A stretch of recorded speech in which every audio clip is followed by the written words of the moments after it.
continue le cours sur la loi normale, donc on en est au paragraphe petit 2, et on va parler de la loi normale centrée réduite. Alors, pour ça, je vais commencer par retourner sur GeoGebra, vous montrer rapidement ce qu'on avait vu. Donc, on avait une variable grand X qui suivait une loi binomiale de paramètres n et p, et ce qu'on regardait, c'est on essayait de faire en sorte que n soit de plus en plus grand. Et on s'était aperçu que quand n grandissait, eh bien l'histogramme, qui est en violet, la l'histogramme de X, va commencer à partir à droite sur l'axe des abscisses, de plus en plus loin en fonction de son espérance, donc centré en par exemple 18,9 ici, on voit là. Et en revanche, si on l'a centré et qu'on l'a réduite, c'est-à-dire on a posé la variable grand Z égale grand X moins l'espérance de X divisé par l'écart type de X, eh bien on se retrouve avec une variable qu'on appelle une loi binomiale centrée réduite, dont l'histogramme est représenté ici en rouge, qui a donc pour espérance 0, c'est pour ça qu'on dit qu'elle est centrée, et pour écart type 1, c'est-à-dire réduite. Et on s'aperçoit que cet histogramme-là, au contraire du histogramme violet, non seulement il part pas, mais en plus il s'aplatit pas sur l'axe d'abscisse. En revanche, ce qu'on a vu ensemble, c'est que cet histogramme se stabilise autour d'une fonction, d'une courbe. En fait, cet histogramme commence à dessiner la courbe d'une fonction, qui est ici. Cette courbe-là a pour expression f de x égale 1 sur racine de 2pi exponentielle moins x2 sur 2. Alors, je vais juste remodifier un tout petit peu l'axe des abscisses ici. Voilà, on va changer d'unité. Bon, c'est juste pour avoir une plus jolie courbe. Et puis, donc ça c'est la courbe de cette fonction-là. Et ce qu'on va obtenir, c'est que en fait, on va dire que cette courbe-là, si maintenant j'oublie la loi de z, j'oublie z et x si vous voulez. Donc je vais les effacer. Je vais effacer tout ce qui concerne x et z, voilà, pour faire un peu de place. Et on va s'intéresser uniquement maintenant à la courbe noire, et on va dire que cette courbe noire, c'est la densité d'une fonction, la densité d'une loi, d'une variable aléatoire continue grand N, qui suit la loi normale d'espérance 0 et d'écart type 1. On parle de loi normale centrée, puisque son espérance c'est 0, et réduite, puisque son écart type vaut 1. Donc, une variable aléatoire continue maintenant qui va suivre la loi normale d'espérance 0 et d'écart type 1, loi normale centrée réduite, ça veut dire que sa densité, c'est cette fonction-là, cette courbe-là. Voilà. Donc, on va retourner maintenant dans le cours et on va pouvoir continuer. Alors, il faut faire attention, là je l'ai appelé n pour normal, parce que j'avais déjà utilisé x pour la loi binomiale, y pour la loi binomiale centrée, et z pour la loi binomiale centrée réduite. Donc j'avais appelé n pour loi normale, mais dans le cours maintenant je vais oublier x, y, z, et grand X ça va désigner la loi normale centrée réduite. Donc voilà, définition, maintenant vous devez mieux la comprendre. On dit qu'une variable aléatoire continue grand X suit la loi normale centrée réduite. Centrée, donc je répète, ça veut dire que son espérance vaut 0 et réduite que son écart type vaut 1, lorsque sa densité, c'est-à-dire la densité de grand X, et la fonction f définie sur R par f de x égale 1 sur racine de 2pi exponentielle de moins x2 sur 2. Et on va noter x suit, la petite vague là, ça se lit suit, et n01, ça veut dire suit la loi normale d'espérance 0 et d'écart type 1. Alors en fait, l'écart type, vous allez voir, on va pas l'écrire 1, on écrira 1 au carré. L'écart type c'est 1, et 1 au carré, ce sera la variance. Bon, j'en parle un peu plus loin.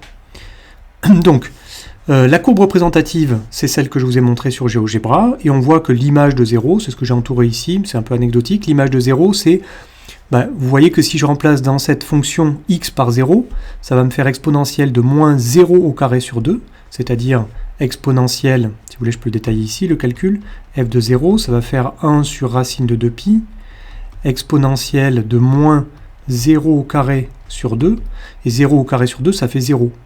Donc ça, tout ça, ça donne exponentielle 0, et exponentielle 0, c'est égal à 1. Donc il me reste bien 1 sur racine de 2pi. Ça, c'est une constante, il suffit de taper à la calculatrice, vous trouvez environ 0,4. Donc voilà ma densité qui est là. Alors une autre chose qu'on peut remarquer, c'est que l'image de moins x, c'est pareil que l'image de x. Alors pourquoi ? Parce que si je remplace x par moins x dans ma formule, ça va me donner 1 sur racine de 2pi, exponentielle de moins.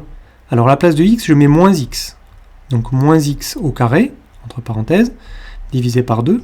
Et vous voyez que ça va être la même chose que exponentielle moins, et puis moins x, le tout au carré, ben, le moins se retrouve au carré, celui-ci, hein, le deuxième signe moins se retrouve au carré, donc il va s'effacer, et donc moins x au carré, c'est pareil que x au carré. Et donc je retrouve f de x.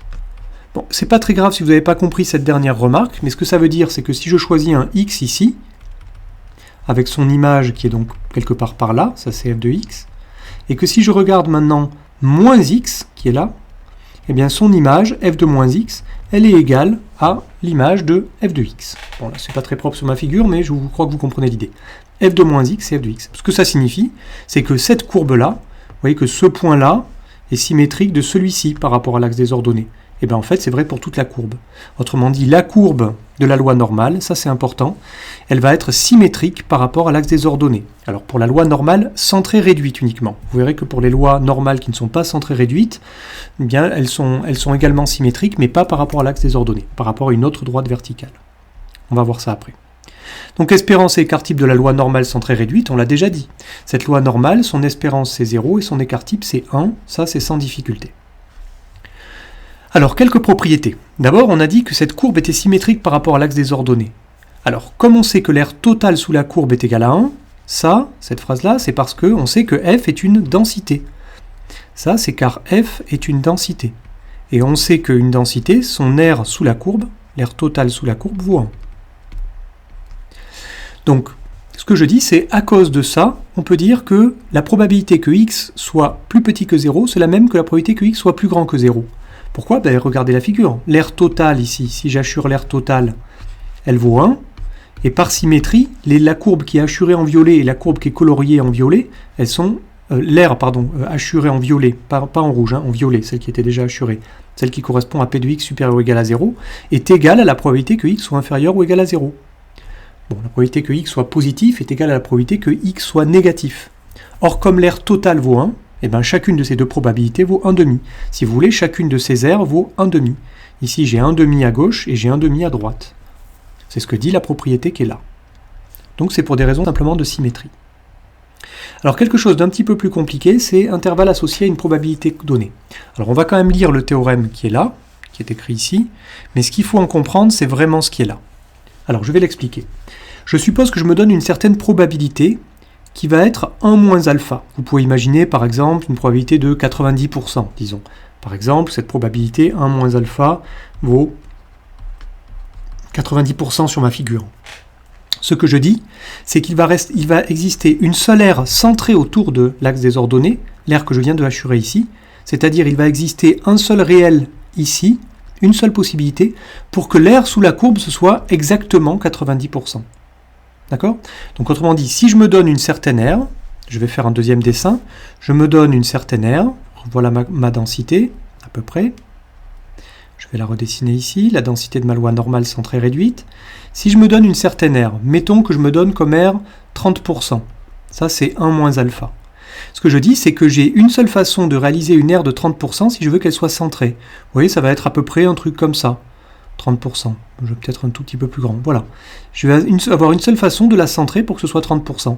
Et ce que je dis, c'est que ce nombre-là, je vais le noter U indice alpha. Alors, comme 30% c'est 1 moins alpha, ça veut dire que alpha c'est 70%, autrement dit 0,7. Donc ici ce serait U 0,7. Bon, cette histoire de notation avec U indice 0,7, c'est pas très grave non plus si vous n'avez pas compris, mais en gros ce qu'il faut comprendre c'est ça, c'est-à-dire que si je me donne une probabilité, une certaine probabilité, eh bien il y a un seul intervalle centré qui permet, autour de centré en 0, hein, qui permet de réaliser cette probabilité en tant qu'aire sous la courbe. D'accord ?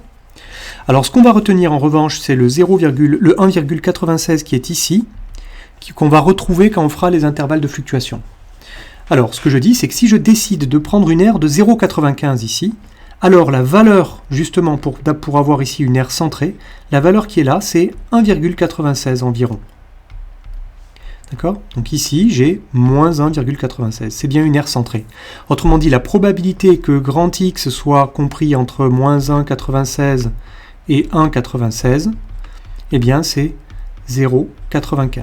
Alors attention, ça c'est vrai uniquement si X suit la loi normale centrée réduite, N01. Si c'est une autre loi normale, ce sera d'autres nombres que 1,96 qui apparaîtront. Alors, Le calcul qui est ici, ça je vais le redessiner rapidement parce que c'est important, ce qu'on va avoir, ça c'est vrai pour n'importe quelle loi à densité, n'importe quelle loi continue. Donc je me donne la loi normale ici, n01, voilà la densité de grand X, voilà à peu près. Ce que je dis, cette formule qui est là, elle dit que si je considère petit a quelque part et petit b n'importe où ailleurs, même si c'est pas centré, l'air qui est ici, c'est la probabilité que x soit compris entre a et b. Ça, si vous n'avez pas compris, il faut absolument que vous alliez retourner voir ce qu'on a vu sur les lois continues, les généralités sur les lois continues. C'est vrai pour toutes les lois continues, voilà, grand X qui est une loi continue. Ici, puisque petit f, qui est ici, représente la densité de grand X, et que petit f, f de x, c'est cette formule-là, vous voyez bien que la probabilité que x soit compris entre a et b, c'est l'air sous la courbe entre a et b, c'est-à-dire l'intégrale entre a et b de f de x dx. D'accord ? Alors, le problème avec ce truc-là, c'est qu'on ne peut pas calculer, on ne sait pas calculer la valeur exacte de cette intégrale. D'accord ? C'est un calcul difficile. Vous allez voir quand on calcule des intégrales au chapitre d'intégration qu'on a besoin de trouver ce qu'on appelle une primitive de la fonction. Or, il se trouve que des primitives de cette fonction, on n'en a pas. On n'en dispose pas. Elles existent, mais on n'a pas de formule qui permettent de l'exprimer. Donc, ce que vous ferez, vous, c'est d'utiliser la calculatrice qui vous donne directement la valeur approchée de cette intégrale, c'est-à-dire la valeur approchée de la probabilité P de x compris entre a et b, et c'est ce qu'on va faire dans les prochaines vidéos.